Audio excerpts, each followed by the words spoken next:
Prokaryotic cell पढ़ा है, ठीक है। तो प्रोकैरियोटिक सेल में अभी तक क्या बताया था मैंने, एक बार रिवाइज करवा देता हूँ, ठीक है, फिर उसके बाद अपन आगे चलते हैं। तो प्रोकैरियोटिक सेल के अंदर ये अपनी सेल वॉल होगी, सपोज करो। सेल वॉल के अंदर एक और मेम्ब्रेन होती है जिसको क्या बोलते हैं, सेल वॉल के सेल अंदर मेम्ब्रेन होती सेल है। मेम्ब्रेन होती है। ये सेल मेम्ब्रेन होगी अपनी। और इसके बाहर एक और मेम्ब्रेन होती है जिसको अपन क्या बोलते हैं, कुछ बैक्टीरिया में मिलती है कुछ में नहीं मिलती। ग्लाइकोकेलिक्स। इसको क्या बोलते हैं, ग्लाइकोकेलिक्स बोलते हैं, ठीक है। अब जो ग्लाइकोकेलिक्स होती है ये सबसे आउटर मोस्ट लेयर है, इसको इसको क्या बोलते हैं, ग्लाइकोकेलिक्स बोलते हैं। क्या बोलते हैं इसको, ग्लाइकोकेलिक्स बोलते हैं, ग्लाइकोकेलिक्स। अब कुछ बैक्टीरिया के अंदर ये ग्लाइकोकेलिक्स होती है वो स्मूथ होती है, स्मूथ होती है तो उसको क्या बोलते हैं, उसको बोलते हैं स्लाइम। स्लाइम लेयर बोलते हैं। क्या बोलते हैं, स्लाइम लेयर। कुछ बैक्टीरिया में ये हार्ड होती है तो उसको क्या बोलते हैं, कैप्सूल। कैप्सूल बोलते हैं। वेरी गुड, करेक्ट, यहाँ तक समझ आया। फिर ये अपनी वाली लेयर होगी, इसको क्या बोलते हैं, सेल वॉल बोलते हैं, रेड वाली को। सेल वॉल बोलते हैं। सेल वॉल से 3 स्ट्रक्चर बाहर निकलती है।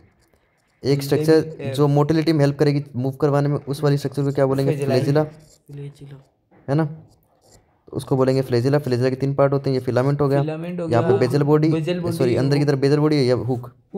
तो फ्लैजिला के 3 पार्ट हो गए, फिलामेंट, हुक और बेजल बॉडी। 2 स्ट्रक्चर और बाहर निकलती है जो मूवमेंट में हेल्प नहीं करती, मोटिलिटी में हेल्प नहीं करती। तो वो वाली स्ट्रक्चर एक तो पिल्लाई होती है और एक फिम्बरी होती है। तो ये तो हो गई पिल्लाई अपनी, सपोज करो ये होगी फिम्बरी। ये दूसरी चीजों को पकड़ने पिल्लाई, में। हाँ, पिल्लाई स्पेशल प्रोटीन की बनी होती है। और फिम्बराई क्या करती है, अटैचमेंट में हेल्प करती है, रोक से हमारे अपने टिश्यू से वगैरह से अटैचमेंट में हेल्प करेगी। तो 3 एक्सटेंशन होती है। सेल वॉल समझ आया। सेल वॉल का काम क्या होता है, एक तो ब्रस्ट होने से बचाती है, एक कोलैप्स होने से बचाती है। यहाँ तक समझ आया, कोई डाउट यहाँ तक, ठीक है। फिर सबसे अंदर होती है अपने पास सेल मेम्ब्रेन। सेल मेम्ब्रेन के अंदर कुछ एक्सटेंशन होते हैं, ठीक है। सेल मेम्ब्रेन के अंदर क्या होते हैं, कुछ एक्सटेंशन होते हैं सब, है ना। तो वो क्या होती है, सेल मेम्ब्रेन इस तरह से अंदर की तरफ मुड़ी रहती है। इस वाले एक्सटेंशन को क्या बोलते हैं अपन, माइसोसोम। इसको बोलते हैं मीजोजोम। क्या बोलते हैं, मीजोजोम। तो मीजोजोम की एक्सटेंशन कैसे हो सकती है, या तो वो गोल होगी तो सर्कुलर हो सकती है, स्पेरिकल हो सकती है, या ट्यूब की तरह होगी, इस तरह से ट्यूब की तरह होगी, या लेमिली की तरह होगी, इस तरह से। तो 3 फॉर्म में हो सकती है, या तो स्पेरिकल होगी, या ट्यूब की फॉर्म में होगी, या लेमिली की फॉर्म में होगी। अब कुछ कुछ एक्सटेंशन होते हैं, वो क्या होते हैं, वो टूट के अंदर की तरफ आ जाते हैं और उसके अंदर पिगमेंट्स होते हैं, वो सेल साइटोप्लाज्म में मिलते हैं। उस वाले को क्या बोलते हैं अपन, क्रोमेटोफोर बोलते हैं। क्रोमेटोफोर ये कुछ ही बैक्टीरिया के अंदर होते हैं, जैसे साइनोबैक्टीरिया हो गया। तो साइनोबैक्टीरिया के अंदर क्या मिलता है अपन को, क्रोमेटोफोर। यहाँ तक समझ आया, कोई डाउट यहाँ तक? No doubt. तो ये साइनोबैक्टीरिया के अंदर मिलते हैं, इसमें पिगमेंट्स पाए जाते हैं जिससे कलर मिलेगा। यहाँ तक समझ आया। फिर जो मेसोजोम है, मेसोजोम मैंने कितनी फॉर्म में बताया, 3 फॉर्म में, या तो स्पेरिकल होगा, ट्यूबुलर होगा, या लेमिली होगा। अब मेसोजोम का काम क्या होता है, मेसोजोम का काम क्या होता है, मेसोजोम का काम होता है सरफेस एरिया बढ़ाना, एक एक करके। हाँ, एक तो सरफेस एरिया बढ़ाएगा, ठीक है, सरफेस एरिया बढ़ाएगा, ठीक है। दूसरा काम सेल वॉल की फॉर्मेशन, सेल वॉल बनाने में काम कौन करेगा, मेसोजोम। तो ये जो मेसोजोम है, इस सेल वॉल को बनाने का काम कौन कर रहा है, मेसोजोम। तीसरा रेस्पिरेशन यानी एटीपी बनाने में, हाँ, एटीपी बनाना बोलते हैं, रेस्पिरेशन बोलते हैं। सेक्रेशन करेगा, डीएनए की रेप्लिकेशन करवाएगा और उनको डिस्ट्रीब्यूट करेगा, हाँ। और एंजाइमेटिक कॉन्टेस्ट में काम करेगा। ये सारे काम समझ आए, कोई डाउट? No doubt. ठीक है। फिर इसके अंदर राइबोसोम मिलता है अपन को। राइबोसोम कैसा मिलता है, 70S का मिलता है, 70S, है ना। 70S राइबोसोम के 2 यूनिट होती है, एक छोटी यूनिट एक बड़ी यूनिट। छोटे वाली यूनिट बड़ी 30 की और बड़ी वाली यूनिट 50 की होती है। दोनों मिला के 70S बनाते हैं। वैसे दिख 80 रहा है लेकिन 70S होता है। अगर बहुत सारे राइबोसोम एक mRNA के टुकड़े पे जुड़ जाएं तो उसको क्या बोलते हैं, उसको बोलते हैं पॉलीजोम। पॉलीजोम नहीं, पॉलीजोम या फिर पॉलीराइबोसोम। या तो पॉलीजोम बोलते हैं, पॉलीराइबोसोम बोलते हैं। ये भी किस में मिलते हैं, प्रोकैरियोट्स के अंदर मिलते हैं। यहाँ तक कोई doubt? No doubt. Cell membrane, cell extension, glycocalyx वगैरह सब समझ आया, सब समझ में। नॉर्मल जो प्रोकैरियोटिक सेल होती है यानी जो बैक्टीरिया की सेल होती है उसकी साइज कितनी होती है, 3 नैनोमीटर, 3 to 5 नैनोमीटर। हाँ, नॉर्मली होता है 3 to 5 माइक्रोमीटर होता है, नैनोमीटर नहीं होता, है ना। और जो राइबोसोम है उसकी साइज क्या होती है, राइबोसोम की साइज कितनी होती है, 5 to 20 नैनोमीटर। हाँ, इसकी होती है 5 to 20 नैनोमीटर। नैनोमीटर होता है 10⁻⁹ और ये होता है 10⁻⁶ माइक्रोमीटर। इसको म्यू से लिखते हैं माइक्रोमीटर को, इसको एन से लिखते हैं नैनोमीटर को। यहाँ तक कोई डाउट नो डाउट अभी तक? और मैंने क्या बताया था कि कुछ कुछ खाने के टुकड़े पड़े रहेंगे फॉस्फेट की फॉर्म में, है ना, उनको क्या बोलेंगे? फॉस्फेट की फॉर्म में, फॉस्फेट की फॉर्म में मिल सकते हैं, उनको बोलेंगे इंक्लूजन बॉडी। उनको क्या बोलेंगे? Inclusion body. उनको क्या बोलेंगे? Inclusion body. Inclusion body, inclusion body. तो इंक्लूजन बॉडी मिलती है ना। तो इधर देखो ये रहा, तो inclusion body. Reserve material in procured cell are stored in the cytoplasm की फॉर्म में। किसकी फॉर्म में? इंक्लूजन बॉडी की फॉर्म में। These are not bounded in membrane, कोई मेम्ब्रेन नहीं होती इनके पास, साइटोप्लाज्म में फ्री पड़े रहते हैं। अगर फॉस्फेट की होगी तो उसको बोलेंगे फॉस्फेट ग्रेन्यूल। साइनोफाइसिन की होगी उसको बोलेंगे साइनोफाइनल ग्रेन्यूल्स। ग्लाइकोजन की होगी तो उसको बोलेंगे ग्लाइकोजन ग्रेन्यूल। अब कुछ बैक्टीरिया होते हैं जैसे ब्लू ग्रेन्यूल की हो गया, या पर्पल और ग्रीन फोटोसिंथेटिक बैक्टीरिया हो गया, उसके अंदर गैस वैक्यूल भी मिलेगी। तो यहाँ पे गैस वैक्यूल भी मिलेगी कुछ बैक्टीरिया के अंदर। गैस वैक्यूल का काम, गैस वैक्यूल का काम गैस का स्टोर करना होता है, फूड को स्टोर करना होता है, लिक्विड को स्टोर करना होता है ना। यहाँ तक कोई डाउट अभी तक? नहीं है डाउट। ये रिवीजन हो गया अपना, ठीक है। इसमें एक दो चीज़ और जो बाकी रह गई वो देख लेते हैं। सेल वॉल की एक्सटेंशन होती है, चलो ठीक है, ये सारा हो गया, ये भी हो गया अपना। Gram positive gram negative, gram positive gram negative. देखो कुछ बैक्टीरिया होंगे उसमें कलर डालेंगे। एक ग्राम नाम का साइंटिस्ट था, उसने क्या किया? स्टेन मतलब कलर डाला बैक्टीरिया के ऊपर। जिसने कलर ले लिया वो हो गया ग्राम पॉजिटिव, जिसने कलर नहीं लिया वो हो गया ग्राम नेगेटिव। यहाँ तक कोई डाउट? No doubt. इतना दिया हुआ अपना। अब चलते हैं अपने यूकैरियोटिक सेल पे, ठीक है। Now eukaryotic cell, the eukaryotes includes all the protist, plants, animals और फंजाई। तो यूकैरियोटिक सेल के अंदर सारे जितने भी प्रोटिस्ट, एक ग्रुप का नाम है उसको बोलते हैं प्रोटिस्टा। तो प्रोटिस्ट सारे आते हैं, प्लांट्स भी इसी के अंदर आते हैं सारे, एनिमल्स भी इसमें आते हैं, और जितनी भी फंगाई होती है वो भी इसमें आती है। प्रोटिस्ट भी एक सेल के बने होते हैं, बस ये यूकैरियोटिक वाले होते हैं और वो प्रोकैरियोटिक वाले होते हैं, ठीक है। Now in eukaryotic cell there is an extensive compartmentalisation of cytoplasm through the presence of membrane bound organelles. अभी वो बोला इसके अंदर कंपार्टमेंट बनते हैं, एक्सटेंसिव बहुत सारे कंपार्टमेंट बनते हैं। क्यों बनते हैं कंपार्टमेंट? जैसे देखो यहाँ पे ये वाली अपनी सेल हो गई, ठीक है। अब इस सेल के अंदर क्या होगा?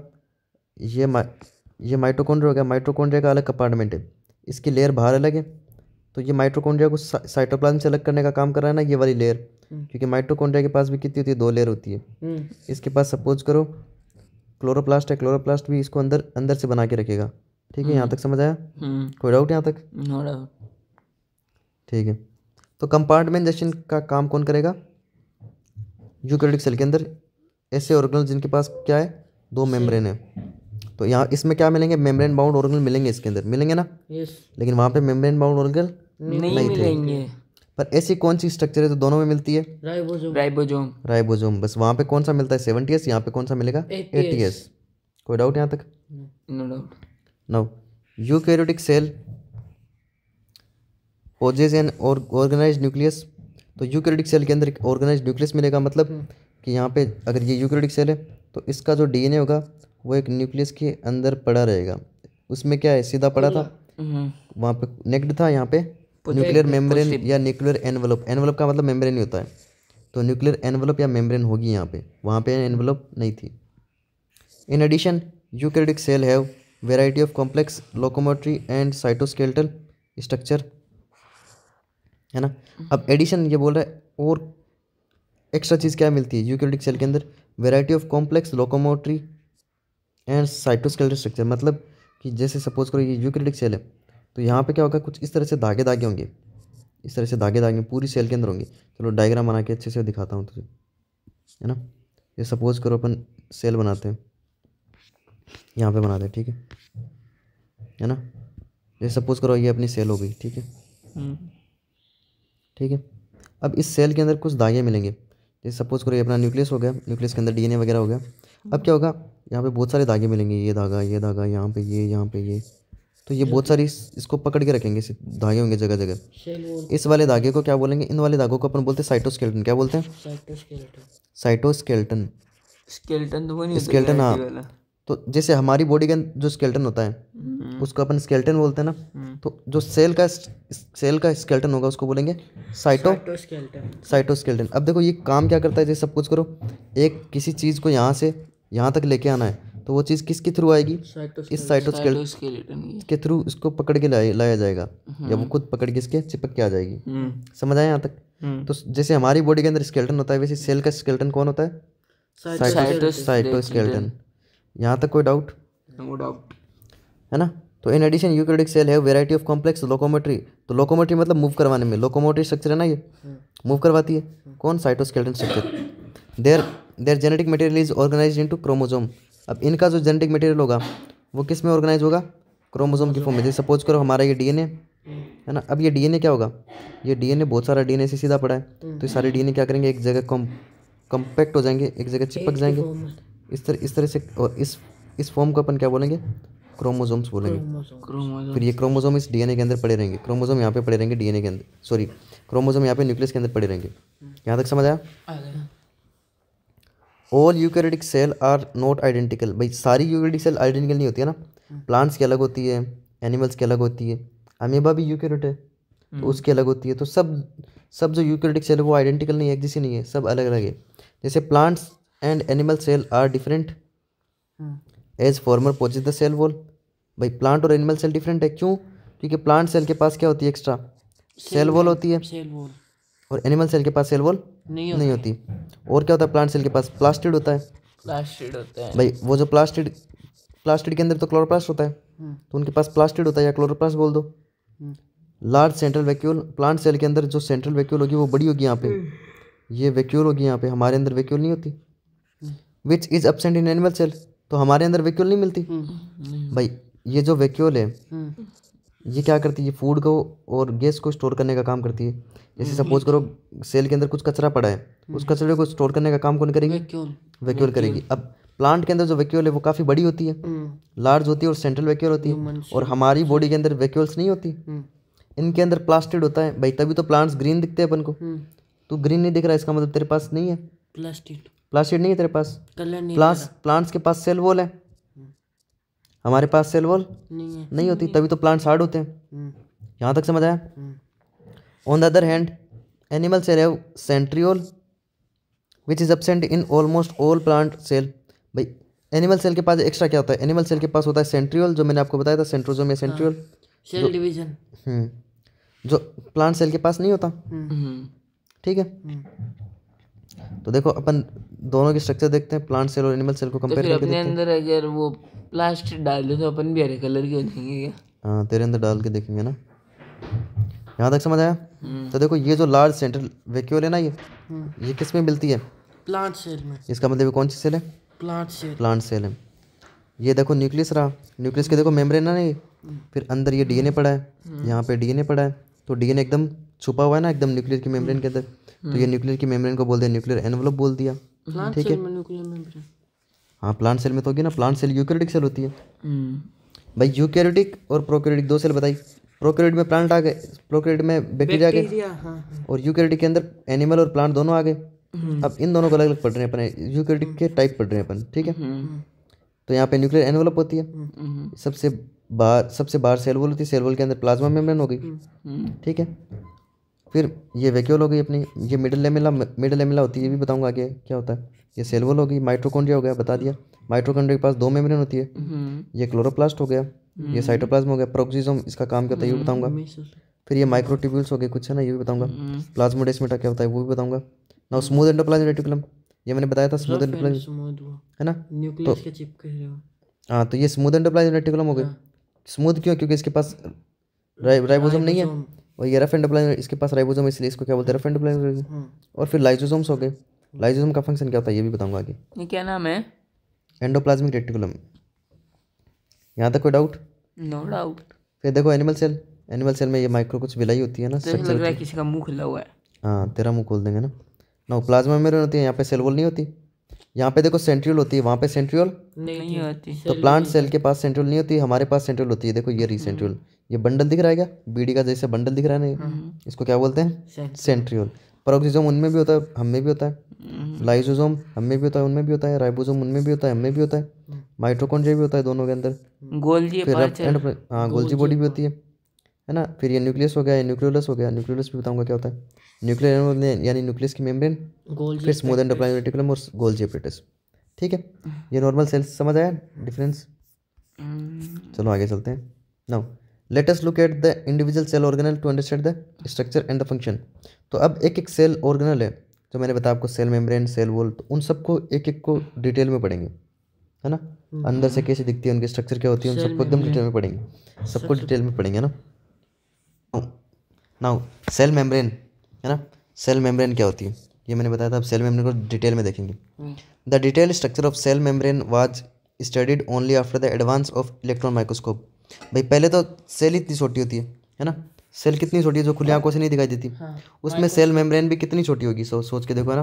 तो इसकी स्ट्रक्चर जब इलेक्ट्रॉन माइक्रोस्कोप की डिस्कवरी हुई थी तब उसको डिटेल में जूम करके देखा गया, अंदर से कैसी होती है, कितनी लेयर होती है इसकी, है ना, सब कुछ देखा गया है ना। नाउ इन 1950 के अंदर, है ना, 1950 meanwhile chemical studies on the cell membrane specially in human red blood cell, है ना, आरबीसी। तो देखो 1950 के अंदर सबसे पहले किसकी स्ट्रक्चर की पढ़ी गई थी, सेल मेम्ब्रेन के बारे में पढ़ा गया था।